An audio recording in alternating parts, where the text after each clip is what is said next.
Closed doors, I'm a fool for your love.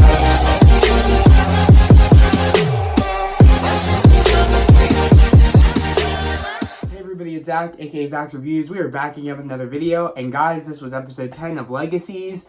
I actually really liked this episode, because of last week's episode. I'm happy that finally MG almost found his, one true best friend. I thought Caleb was cool and all, and to be all serious, is that him and Caleb really didn't have that connection, that bond really, that, MG and Ethan have. I'm gonna be totally honest. I feel like MG finally found somebody that is trying to, Ethan's trying to find himself in the world, and so is MG, ever since, the whole crap that went down with everybody being mad at him because he kept the Ascendant, and, because he wanted to make sure that before, Hope found it, that, he could get a safe way to get Landon back, also while keeping the monsters in there and keeping it away from Hope, because he knew Hope would just jump right into it, regardless of, what the casualties are of the monsters getting out, if she was trying to get Landon out of there.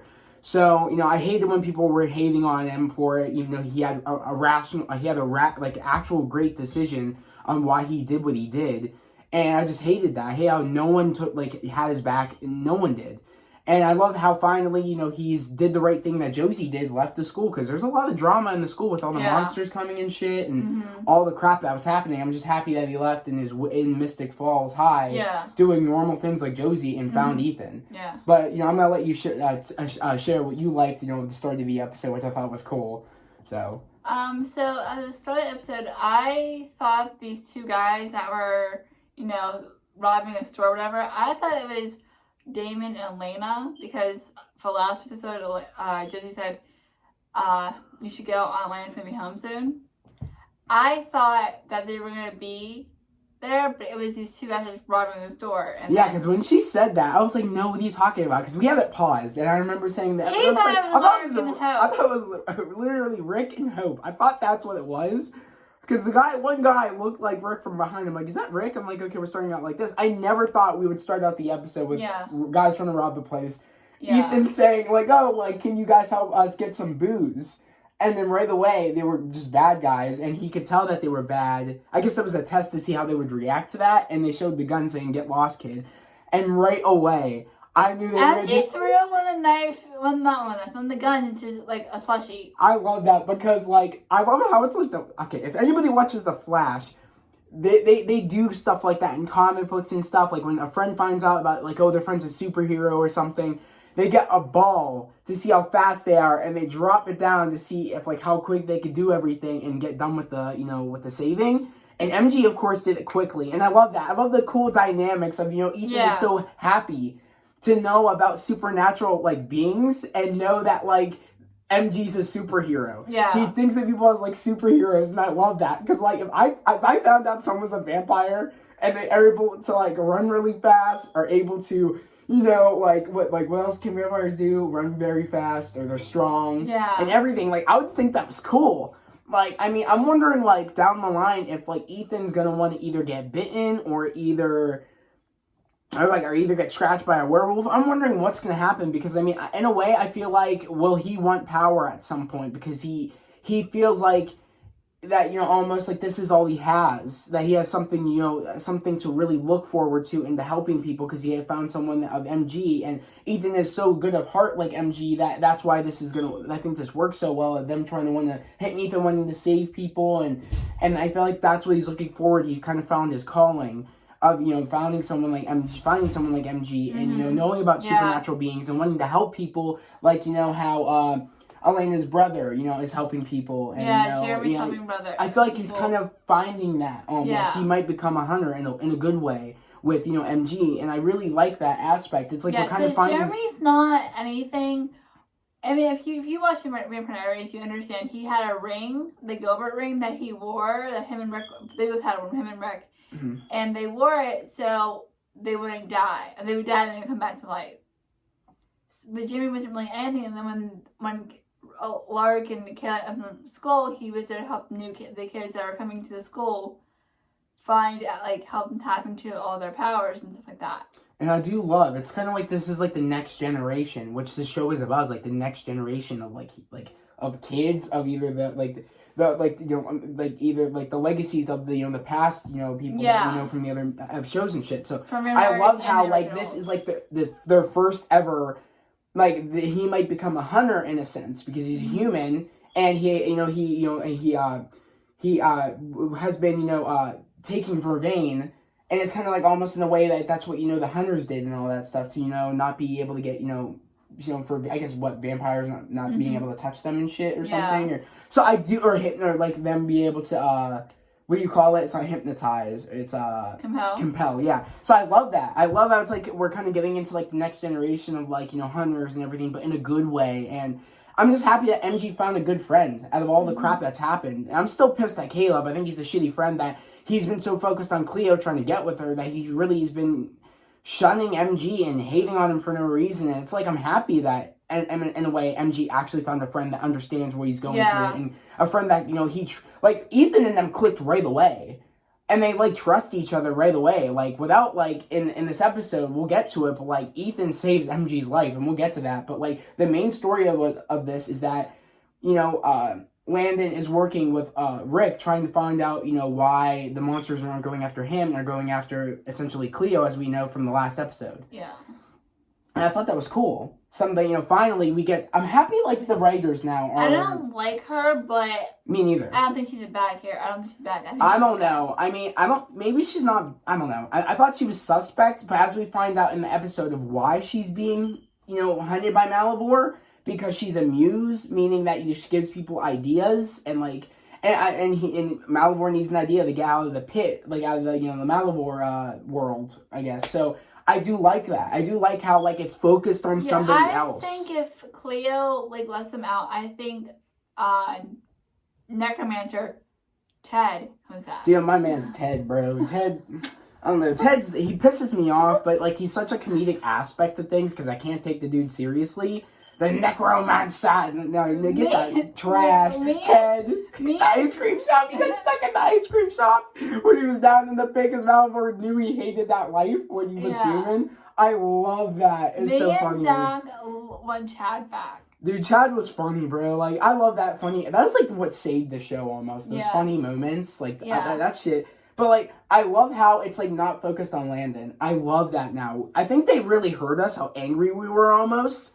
I feel like they knew our anger from last season, and they they almost still didn't care almost, and then they're at one point someone new came apart on the scene, they hired somebody, and they're like, dude, clearly people aren't liking this. Let's have somebody else take over, and some other people are going after another person and not Landon for once, and let's have Landon sit in the backseat, do normal stuff. And we'll have time with all the other characters. Yeah. Because this, from the last 2 episodes we've been having, last week and this week? We've only seen him a couple times. I know, what was it? Landon's took the backseat of things since last episode, right? Because I said I liked last episode. Yeah. So, honestly, God, I mean, I think we might have a great season right from here on out. Are you still going to hate Landon, or...? I mean, Landon's not really so much annoying me now, because he's kind of sitting in the back of, he's everybody else take over the wheel, and he's kind of just chilling in the back. So, I'm kind of fine with this. I mean, I like how some of the, the Malivore's going after other people, which is Cleo, because that's the way for him, he thinks that's the way for him to get out.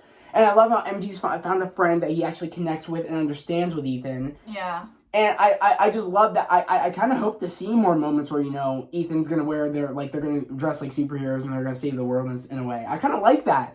Because that is MG's personality. And I love how he found... in a way, his Robin to MG's Batman. I love that. But in a sense, he said, you're not really my sidekick, you're another hero. So it's kind of in a way, they're kind of MG's Batman, or MG's Superman, and then, Ethan's Batman. Yeah. No one's a sidekick, but they're it makes sense, and he has powers, and Batman doesn't. He was Batman. But you see what I'm saying? Yeah, but at first, MG was Batman, and Ethan was Robin.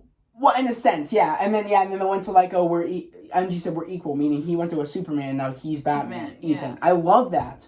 I love how even MG does not consider him, does not consider him a sidekick, because he realized that was rude, and without, Ethan, saying, oh, I'm not going to listen to what he's saying, I want to go help, regardless of what it is, he said this could be a supernatural thing right now, this could be your kind of, your opposite of you. And I love how he just went in wanting to help. Ethan is so, like, kind, and I love that. I love how MG found someone that's on the same par of kindness, that wants to help. Yeah.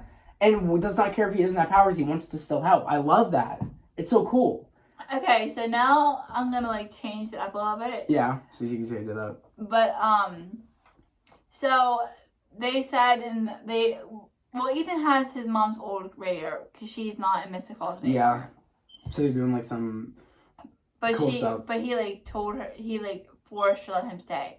Yeah. So he has his mom's old radio, and he has it hooked up so he can hear, like, you know... Crime and yeah, stuff. Like...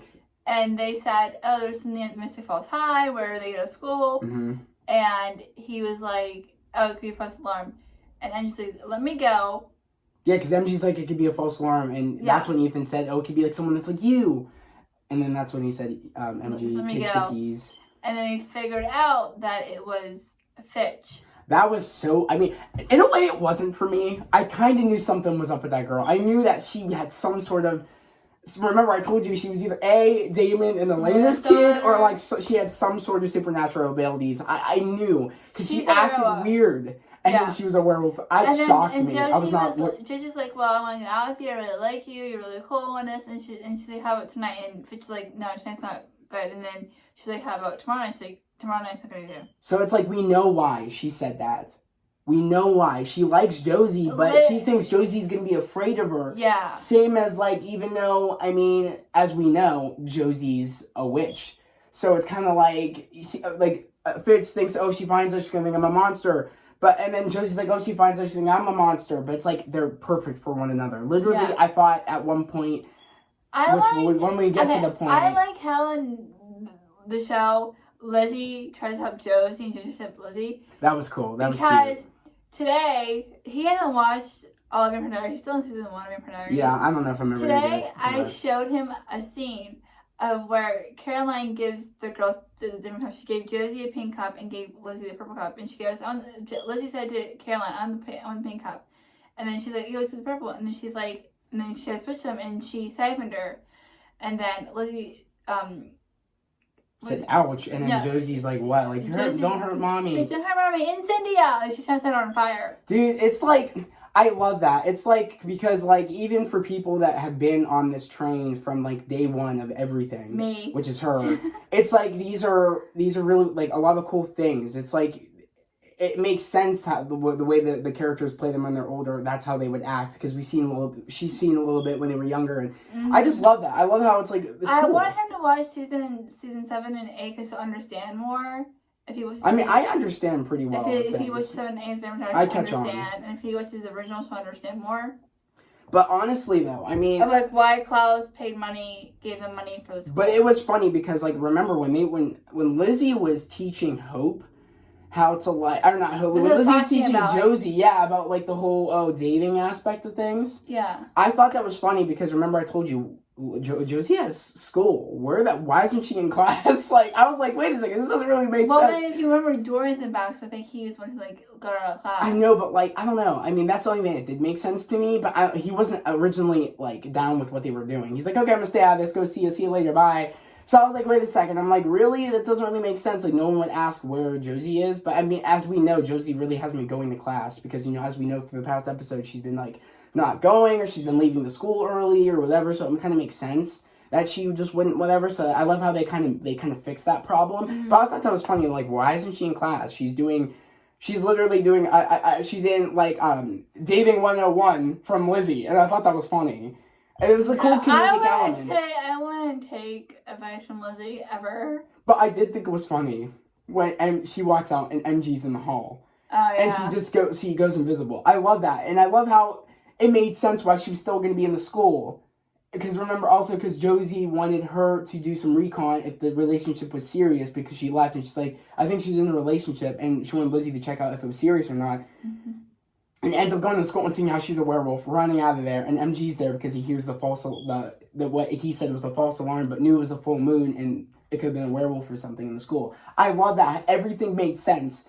And I love how she, like, when she ran into MG, you know, she said, like, because, for instance, when she went into the room, I was like, why is she running away from the werewolf? Why isn't she using her magic? But then you told me I was like, wait a second, she needs to siphon things for you to use her magic. And I said to you, that's kind of dank. I mean, it's kind of a dumb ability. It's like, that sucks, because you could if without magic object, you could die. You're just human, in a sense. Their biological uncle, because Ken's not their biological mom, she is their surrogate mom.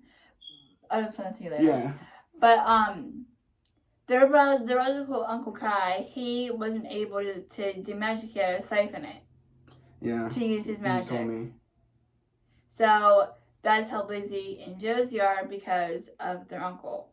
They have to siphon things to use magic. I just think, because I was like, wait a second, why isn't she just... But it made sense. And then she was trying to find magical objects that Dorian left in the classroom. Because I think that was his room. It was like, he said it was like his office or something. Yeah. And I found that funny. And then right away I'm like, okay, you're kind of screwed. I'm like, you're using just like a pointer stick from the chalkboard. And then that's when MG comes and she's like, yo, MG, I'm sorry, or whatever. She's like, MG, and she's like, he's like, just go. Meaning that he's kind of like not over the fact that, one, she siphoned him to go fix the problem so she could have the powers to help, Hope, so, Hope wouldn't give, force Josie to take back her power. Yeah. And I love that in a sense, but I mean, it was kind of messed up that, again, Hope put Lizzie in that position that she did that to MG. It ruined that relationship with MG, the friendship, broke the trust. Okay. And I mean, I don't know. They kind of just forgave her and let Hope off the hook right away, really quickly, when they kind of just were friends in the next episode, and I hated that a little bit. I'm like, really, it should take like 2-3 episodes before they really trust her again, because I thought when the the villain of this episode, the Banshee, I thought right away when she said that to Rick, to what's the werewolf's name? I always forget his name. Jed, and what was it? Hope was in the room, and Landon, that like someone's gonna die, and it's gonna be Landon if she doesn't leave, or if we don't take her, if she doesn't leave, or we don't take her back to Malivore. And I thought right away, oh great, this is gonna be another Hope situation where she'll hurt anybody or do anything to save Bird Boy. And I said, oh shit! I said, oh hell no! I was pissed. No. We all know in the comments who Bird Boy is. Well, tweet. No, he's not Bird Boy. He's not Bird Boy. He is. I mean, I'm just happy he's sitting in the back. He's not really annoying me as much. Yeah, go somewhere else. Sit in the background. Sit in the background. You're still Bird Boy. Get out. You're still Goth Boy 101. You're still Pirates of the Caribbean, He keeps saying that Landon wears guy liner. He wears guy liner. I'm sorry. Say it in the comments, guy liner. No. I mean, I'm sorry. No. He does. No, he doesn't. Yes, he does. This is the way I'm sorry. That's not. I don't think so. But all I know is that I thought right away, oh great, Hope is either gonna make this girl leave, Cleo, or she's gonna kill her or some bullcrap. I don't know because we all know Hope is capable. After last week's episode, we all know she does not care when it comes down to Landon. I'm like, oh shit.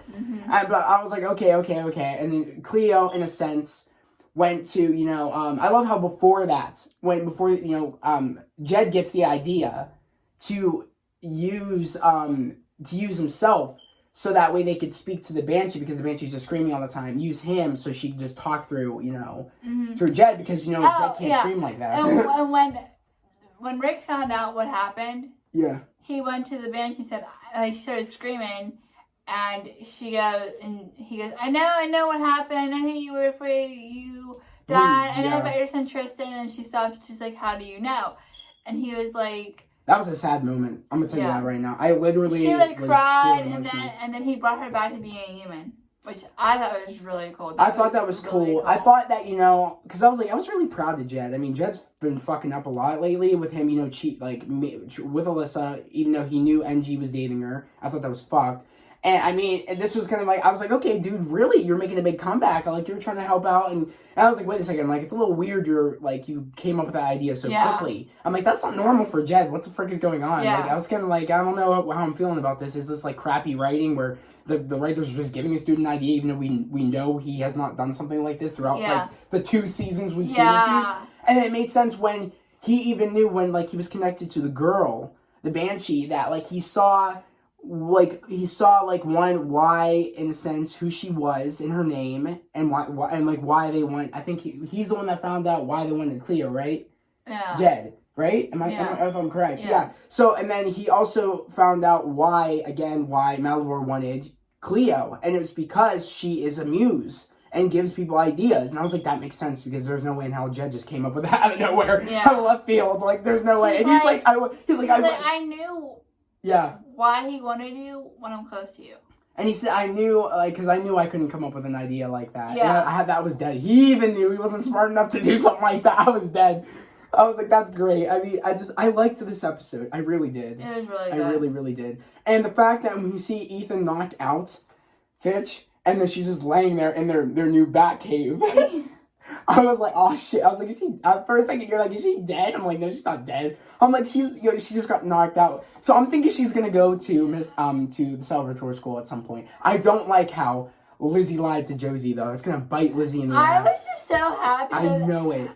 I was so happy because they had to build Elena's entire house. Okay? That was cool. She knew right away. I was like, really? I was like, is that Elena's room? That's when Josie is sleeping in Elena's old room. I think they're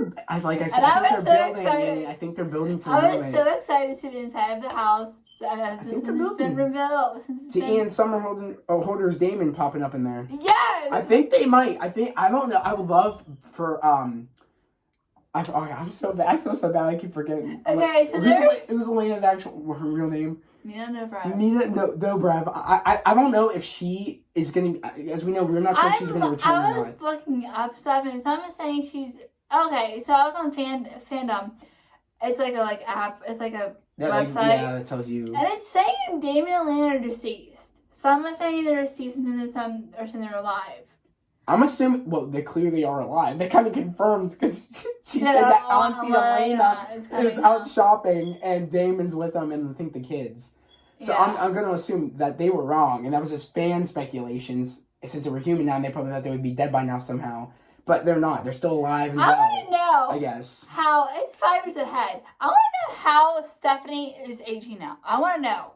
If you know why she's 18, tell me. I want to know. I don't know. They'll probably explain that. I mean, I don't even know. I mean, just tell me.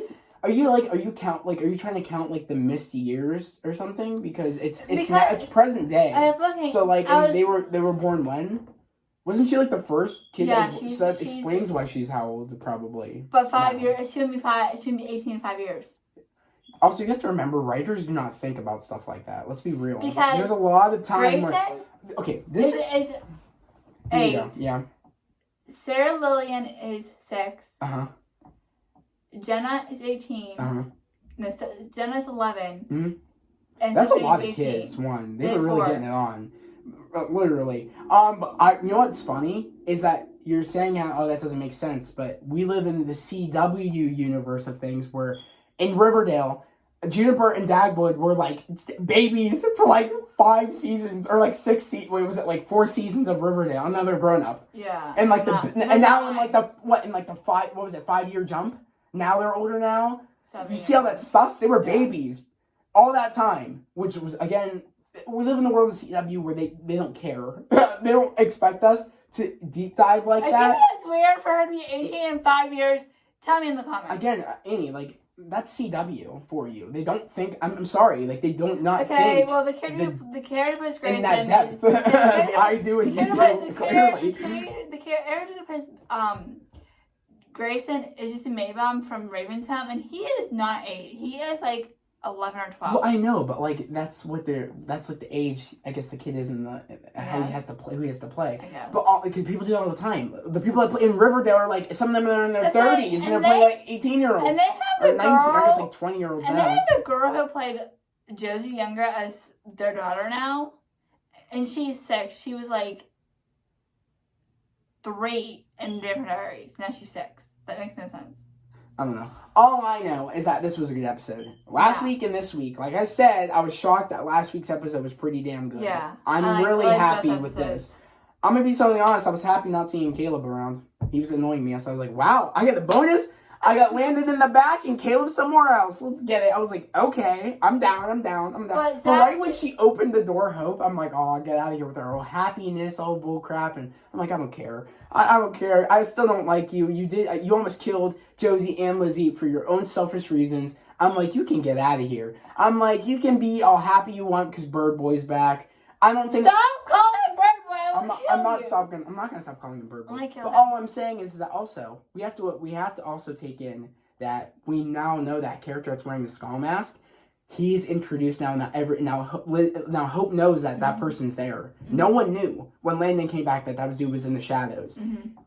Everybody thinks, and I've been talking to people in the comments, people think that is not Landon that Hope is with. Well, I've seen what people you were saying, think that is Landon, and I remember I said this, guys. When he came back, I had that speculation that I don't think that's Landon. But I know that it isn't in a Landon. way, it was just weird. I kind of like this dude more than I liked Landon when he was alive. So if this isn't Landon, that explains why I might like him so much, because he's not annoying me as much. And he's in the back a lot more. So I'm thinking maybe that isn't Landon. I'm thinking the dude in the skull mask is. I'm thinking. I could be wrong. I mean, I hope I'm right. That'd be a cool aspect. And she could be like, because there almost could be like a moment where, like, that Landon that wanted to come back to her and said he'll do anything and everything to get back to her, maybe explains, you know, like, I told you, he probably, it's years in there, months in there. So I'm thinking he really went through the ringer thinking, oh, she's not coming for me. And, like, he was doing everything and everything to get to her. And he kind of gave up on trying to get to her because she kind of gave up on him. Or at least that's what he thought. Because remember, it goes, like, months and years in there. So I'm thinking that maybe, in a way, he's kind of angry and doesn't like her that way anymore. And maybe that's why he's kind of did what he did in the bedroom. And maybe that's why he kind of wants to, I don't know. Or maybe that's why he stopped in a sense and ran away. Because he knew it was her. I don't know. I'm thinking that has to be, I'm thinking that is him. That would be a big, cool thing if the writers would do something like that. Because also it would show that, like, Hope would be, like, conflicted. Be like, wait, you're not the Landon that, you know, that's my Landon. And she'd be like, the one in the skull mask. And she'd be like, and then in a way she'll kind of feel like, I loved this guy. I thought it was my Landon. And then when she sees who actually Landon became when he was in there all that time, a killer, you know, because he still do anything and everything to get back to her. She'll be like, I don't know if I can, you know, you're not the same person I know. You're not the person I fell in love with. And then that will make him, like, I think, angry at her even more. And that would be cool to see something like that. But I don't know if they're going to go that route. I'm thinking it would be cool to go that route, like some confliction between her. I'm like, oh my god, like, that's not, like, this is somebody else. That's not, this isn't my Landon I've been with ever since he's gotten back. Landon has been still in there, and he got out, but he's been through pain and suffering trying to get back to me, and this is the person he became. Yeah. And that would just be cool. I think it'd be cool writing. Yeah, well, so. I don't have anything else to say. Do you have anything else to say? No, not really. I just cannot wait to hear from you guys in the comments and say, wow, guys, I think we got another second cool episode. I'm liking it so. I like next week's episode too. With it's not next week. It's May 6th. Oh, it sucks. They're really screwing me. But okay, so May 6th, we for, you know, us Legacy fans, we won't see you guys back until May 6th. Yeah. But I have a whole bunch of other videos here. Of course, check them out. Join the channel. Join the family. I won't be back to May 6th either. Yeah. She won't, because she does Riverdale, and Riverdale comes back, I think, May 4th. May 5th. 5th? Okay. Because it's Wednesday. Okay. Yeah. So, so you won't see her until May 5th and May 6th. But I'm here doing a whole bunch of other shows for you guys. Also, guys, again, so I love it if you guys join the community/family. It is All American. Yeah, I do All American. Merch is up on my Etsy shop. Merch shop, I guess you could say. Next season I'll be doing All American with him, and this season of Stargirl. So guys, watch out for that. But again, if you're new to the channel, please subscribe to the channel, put on those notifications, like this video. I would love to have you guys a part of this family. Literally, this family's building each and every day. Yep. I love you guys. You guys are amazing in the comments. And you guys motivate me each and every day to keep, you know, striving for greatness and keep, you know, achieving my goals and my dreams with YouTube. And, you know, and YouTube opens a big world of opportunities for me where I want my life to go with acting and modeling. And I would just love that this channel is building each and every day. And I love it. I love you guys. You guys are just literally the best. We're at 256 subscribers. I really want to get to 300, guys. So, again, hit that subscription bell. That'd be a wonderful birthday gift for me. His birthday is coming My birthday is May 8th, guys. It would be awesome if we get there, like, way before my birthday. Yeah, so spread the word. Anybody that watches my videos and as a part of this family, spread the word. You know, get it out there that, you know, we do reviews. And my goal is to be the best YouTube channel on YouTube about spreading love, positivity, and motivation. And I want everybody to follow their dreams because life is short. Yes. And you always should not sell yourself short. Go for above and beyond. Go for beyond. Granted. Like, literally just achieve your dreams. Don't let anybody stand in your way. Just go achieve them. Yeah. Literally. Yeah. You know, set a goal and achieve it. That's what I'm doing. And yeah, so I'm living life. I'm really, really happy. Especially doing these videos with my sister. especially because like it's so fun doing these with you because like it's just cool moments where like I get to watch like these shows and we like have like we get to connect and we get to talk about things we love, and I love having that connection with you guys too. You know, talking about the shows we love and movies we love, and it's just great, and it's the best part of my day, connecting with everybody, like and getting to know new people. Like seriously, like I've met awesome people on this channel, and I'm super grateful. And you're very nice. So yeah. But, you know, we're going to end this video here. But I hope everybody has a great day, a safe day. We'll see you guys May 5th. And May 6th. So, yeah. We'll see you guys next time. Peace.